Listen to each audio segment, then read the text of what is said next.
बंगाल के चुनाव की। जैसा कि मैं आपको पहले भी बताता रहा हूं कि बंगाल का चुनाव अब महज चुनाव नहीं रह गया है। बंगाल का चुनाव ममता बनर्जी और बीजेपी के बीच अब नाक की लड़ाई बन चुका है। और जब लड़ाई नाक की हो जाए तो फिर हारने जीतने का सवाल पीछे छूटने लग जाता है। बंगाल की चुनावी फिजा को देखकर एक बात तो आसानी से समझा जा सकता है कि 2 मई को नतीजे इतने भी साधारण नहीं होंगे जितने पिछले 2 बार से रहे हैं। बेशक 2011 में दीदी ने चौंकाया था और लेफ्ट को राज्य के सीएम पद से ही लेफ्ट करवा दिया था, लेकिन इस बार भी नतीजे अप्रत्याशित होने के पूरे आसार दिख रहे हैं, क्योंकि भद्रलोक की जनता का बीजेपी और दीदी दोनों की ही रैलियों में बेशुमार लोगों का आना काफी हद तक यह कहानी बयां कर रहा है। हालांकि राजनीतिक जानकार यह भी मानकर चल रहे हैं कि लेफ्ट कांग्रेस का गठबंधन भी लोगों को चौंका सकता है, क्योंकि ब्रिगेड ग्राउंड में कांग्रेस लेफ्ट की रैली में आई भीड़ भी सोशल मीडिया पर काफी चर्चा का विषय थी। तो कहने का मतलब यह है कि 2 तारीख को बंगाल चुनाव के नतीजे आश्चर्य में डाल सकते हैं। और इस बात का अंदेशा सिर्फ मुझे नहीं है, यह बात बहुत हद तक बीजेपी और टीएमसी के नेता भी जानते हैं। तभी तो जहां एक तरफ ममता दीदी ने चोटिल होने के बावजूद 48 घंटे के अंदर मोर्चा संभाला, तो वहीं बीजेपी ने बंगाल के किले को फतेह करने के लिए स्टार प्रचारकों की फौज ही जमीन पर उतार दी।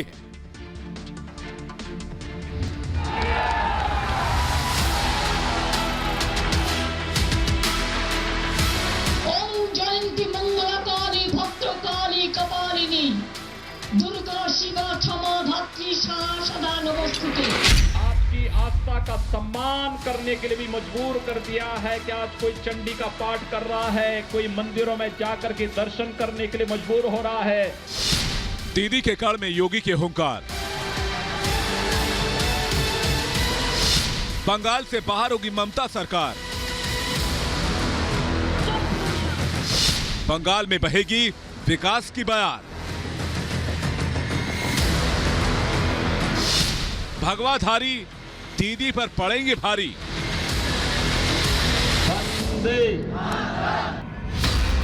बंगाल में बीजेपी ने चुनाव जीतने के लिए अपना पूरा जोर लगा दिया है। बीजेपी ने अपने सभी स्टार प्रचारकों को बंगाल का किला जीतने के लिए मैदान में उतार दिया है। एक बार फिर बीजेपी के स्टार प्रचारक सीएम योगी आदित्यनाथ बंगाल में गरजे। पुरली से योगी ने ममता पर कई प्रहार किए। योगी ने कहा कि जय श्री राम के नारों से डरने वाली दीदी अब इतनी डर गई हैं कि मंच पर चंडी पाठ कर रही हैं। कम से कम सबका साथ सबके विकास के मोदी जी के मंत्र ने सभी लोगों को आपकी आस्था का सम्मान करने के लिए भी मजबूर कर दिया है कि आज कोई चंडी का पाठ कर रहा है, कोई मंदिरों में जाकर के दर्शन करने के लिए मजबूर हो रहा है। ये सबसे बड़ी वैचारिक विजय हम सबकी है। सीएम योगी ने पश्चिम बंगाल में बीजेपी कार्यकर्ताओं की हत्या को लेकर चेतावनी दी और कहा कि टीएमसी के गुंडों को बीजेपी सरकार आने के बाद रास्ता ढूंढना मुश्किल हो जाएगा। बंगाल को टीएमसी, कांग्रेस और कम्युनिस्टों की गुंडागर्दी का अड्डा नहीं बनने देना है और इसके लिए हमें एक बार फिर से अंगड़ाई लेनी पड़ेगी। बंगाल में बीजेपी की तरफ से आज चुनावी रण में बीजेपी अध्यक्ष जेपी नड्डा भी उतरे। विष्णुपुर में जेपी नड्डा ने रोड शो किया, जहां जनसैलाब नजर आया। हमारे हिंदू धर्म के अन्य पिछड़ा वर्ग आदि का आरक्षण का अधिकार से उनको वंचित रखा।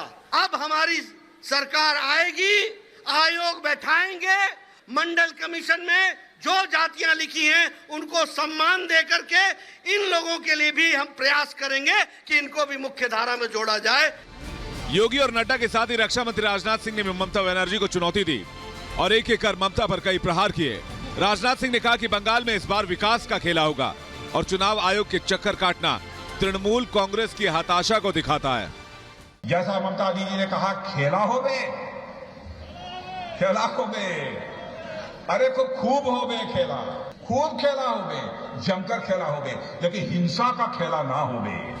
बांकुड़ा में बंगाल की मुख्यमंत्री ममता बनर्जी ने भी रैली की, जहां केंद्र सरकार और बीजेपी पर जमकर निशाना साधा। ममता ने आरोप लगाया कि कोलकाता में बैठकर अमित शाह साजिश कर रहे हैं। तो वहीं पुरुलिया में बीजेपी के रथ पर हमला किया गया, जिसमें रथ का ड्राइवर घायल हो गया। हमले का आरोप बीजेपी ने सीधे तौर पर तृणमूल कांग्रेस पर लगाया है। देखिए, ममता जी के गुंडे अभी भी समझ नहीं रहे हैं और लगातार कल भी हमारे नॉर्थ कलकत्ता के जिलाध्यक्ष के ऊपर मारपीट की गई और गुंडों ने सरेआम बिल्कुल फायर किया। आज भी हमारे बाबा साहब अम्बेडकर सम्मान रथ निकल रहा था, उसके ऊपर हमला किया गया। वहाँ ड्राइवर घायल है। कार्रवाई करने के लिए हम चुनाव आयोग से आग्रह करेंगे। बीजेपी से लेकर टीएमसी कोई भी एक दूसरे पर जुबानी वार करने से नहीं चूक रहा।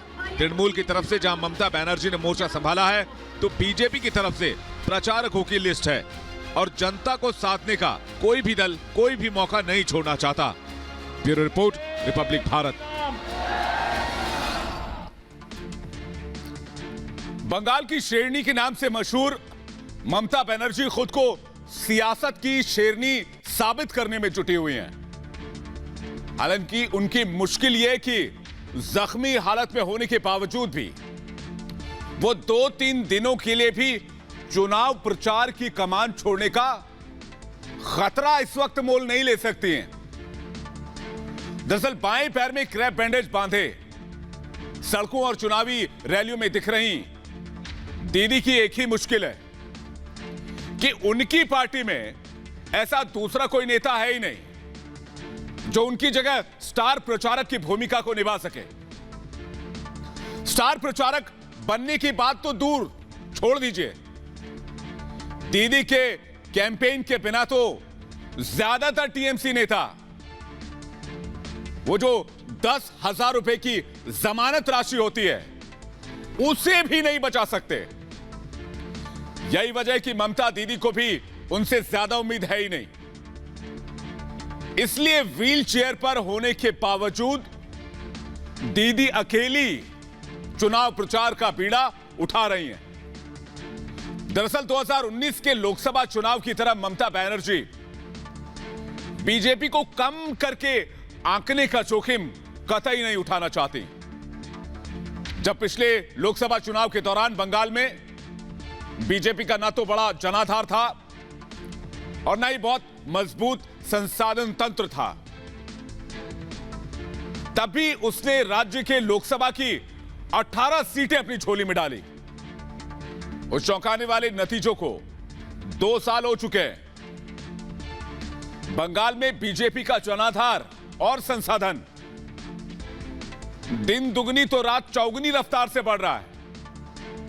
आलम यह कि बीजेपी अब बंगाल की सत्ता पर काबिज होने तक का ख्वाब देख रही है, जबकि राजनीतिक पंडित भी लेफ्ट कांग्रेस गठबंधन के बावजूद बीजेपी में ही मुख्य विपक्षी दल की संभावनाएं तलाश रहे हैं।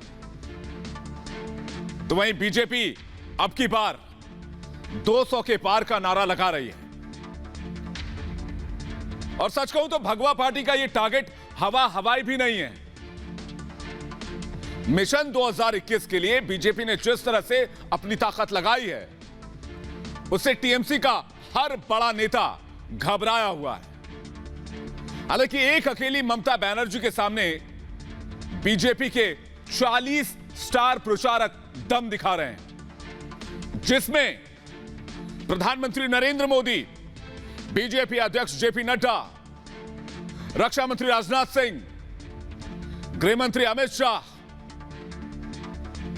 यूपी के मुखिया योगी आदित्यनाथ जैसे कद्दावर नेता शामिल हैं, जो अपनी चुनावी रैलियों और रोड शो के जरिए हर रोज दीदी के लिए एक नया चक्रव्यूह तैयार कर देते हैं।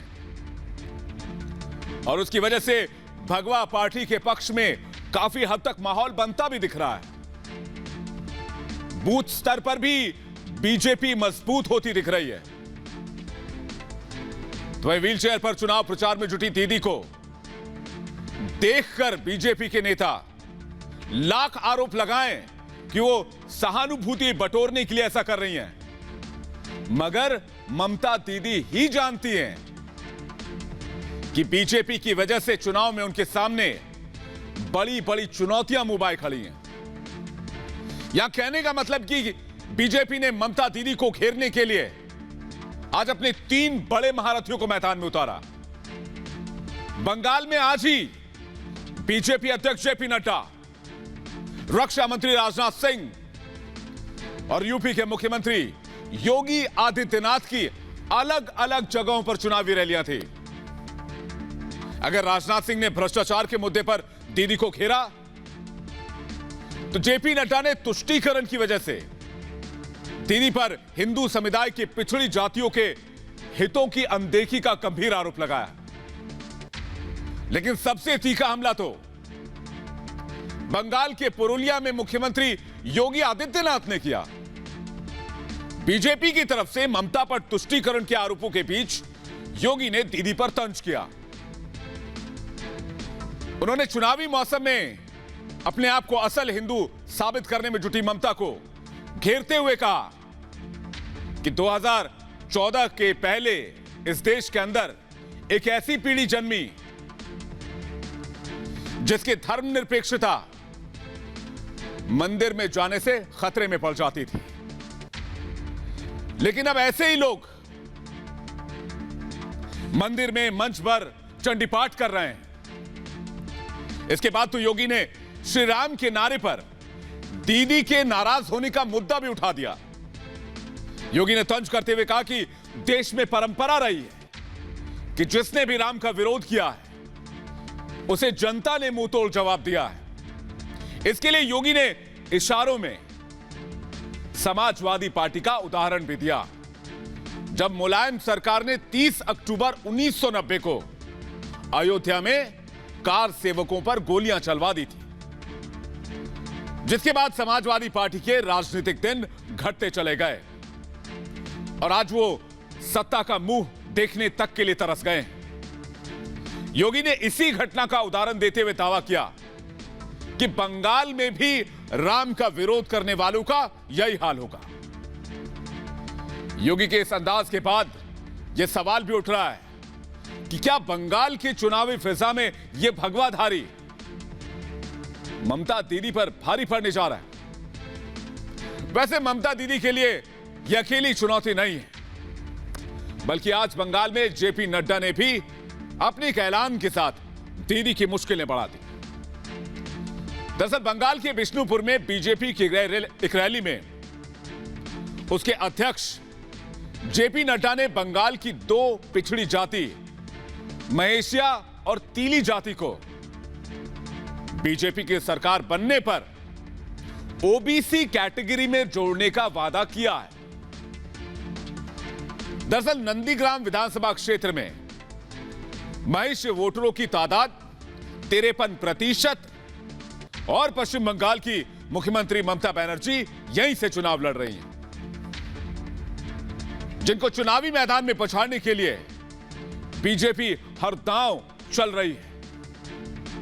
हालांकि बंगाल में पिछले 40 सालों से धर्म के आधार पर राजनीति होती रही है, लेकिन यह पहली बार है कि बंगाल चुनाव भी जातिगत समीकरणों में बटा हुआ महसूस हो रहा है और जिसमें सबसे ज्यादा फायदा बीजेपी को होता हुआ दिख रहा है, जो हिंदुत्व के छाते तले कई तबकों को साथ लाने में कामयाबी हासिल करती नजर आ रही है। लेकिन दूध का दूध और पानी का पानी तो 2 मई को होगा, जब नतीजे सामने आएंगे। बता दें, आज एक तरफ बीजेपी के स्टार प्रचारकों की फौज बंगाल के चुनाव में प्रचार कर रही थी, तो दूसरी तरफ दीदी अकेले। लेकिन दीदी के लिए मुश्किलें बस यही नहीं है, दीदी को एंटी इनकम्बेंसी की चुनौतियों से भी पार पाना है। पिछले 10 सालों में दीदी के ऊपर तोलाबाजी से लेकर सिंडिकेट क्राइम को चलाने से लेकर तुष्टीकरण से लेकर करप्शन तक के गंभीर आरोप लगे हैं। और आज इन्हीं मुद्दों को लेकर रिपब्लिक भारत ने बीजेपी अध्यक्ष जेपी नड्डा से बातचीत की। भारतीय जनता पार्टी 200 पार, ये स्पष्ट दिख रहा है। बंगाल की जनता ने मन बना लिया है, ममता जी को आराम देना है और भारतीय जनता पार्टी को काम देना है, और वह सरकार बनाने के लिए हम आतुर हैं और बंगाल की जनता आतुर है हमको आशीर्वाद देने के लिए। उनका आशीर्वाद संजो करके हम आगे बढ़ेंगे।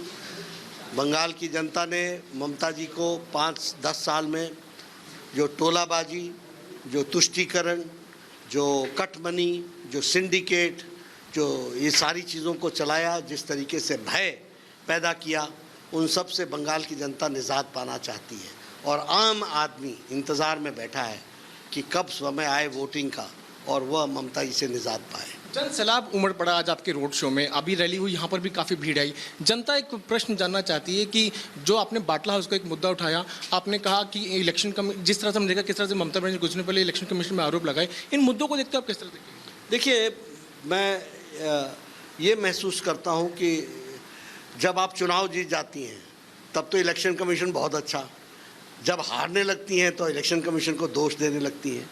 ये संकेत है कि आप चुनाव हारती हुई आपको दिखाई दे रही है, और यही संकेत जो एक अच्छा प्लेयर नहीं होता गेम में, वो अंपायर को दोषी ठहराने लगता है। बाटला हाउस का मुद्दा भी आपने आज उठाया, अब तक चुप्पी साधी है ममता बनर्जी, उस पर क्या कहेंगे? उनकी चुप्पी इस बात को बताती है कि वो हर बात पर राजनीति करती हैं, और राजनीति में जब उनको सफलता नहीं मिलती है तो वो इसी तरीके से विषयों का विषयांतर करने की कोशिश करती हैं। यह उनकी पर्सनैलिटी के बारे में बताता है कि वो कितनी सीरियस हैं। एक तरफ वो कहती हैं कि अगर फेक एनकाउंटर हुआ है और ये अगर गलत साबित होगा तो मैं राजनीति को से त्याग दूंगी। तो आज किसको जवाब देना है? उनको जवाब देना है। मैं तो याद दिला सकता हूँ 13 साल पहले का उसका वीडियो क्लिप दिखा सकता हूँ, जवाब तो उनको देना है। लेकिन ये सब नेता जनता के साथ छल करते हुए यहाँ तक पहुँचे हैं, और ये उसका जीता जागता उदाहरण है। एक आखिरी प्रश्न मिलूंगा। रिपब्लिक बांग्ला ने एक स्टिंग ऑपरेशन किया है जिसमें जैसे दिख रहा है कि आर्म्स जो है उनका किस तरह से इलीगल जो है उसका वो हो रहा है, डीलिंग हो रहा है। आप जानते हैं किस तरह से पॉलिटिकल वॉयलेंस जो है बंगाल में एक बड़ा मुद्दा रहा है, कई सारे बीजेपी के कार्यकर्ताओं पर भी हमला हुआ है। इस मुद्दे को आप किस तरह से? देखिए, मैंने स्टिंग देखा नहीं है इसलिए मैं उस पर कमेंट नहीं करना चाहूँगा, लेकिन 130 हमारे भारतीय जनता पार्टी के कार्यकर्ता शहीद हुए हैं और टीएमसी के गुंडागर्दी रही है, भय का वातावरण रहा है, और भय के वातावरण में औजार का उपयोग होता है। मनीष शुक्ला की डेथ मोस्ट मॉडर्न वेपन से हुई है, तो ये वेपन क्या लाइसेंस था? ये अनलाइसेंस्ड ही था और असॉल्ट राइफल था। तो ये किस बात को इंगित करता है कि यहाँ जंगल राज था, और इसलिए बंगाल की जनता उनसे मुक्ति चाहती है। आज भी रथ पे हमला हुआ है बीजेपी पे। ये इनका नेचर है, ये इनकी तासीर है, ये इनके स्टाइल ऑफ वर्किंग है।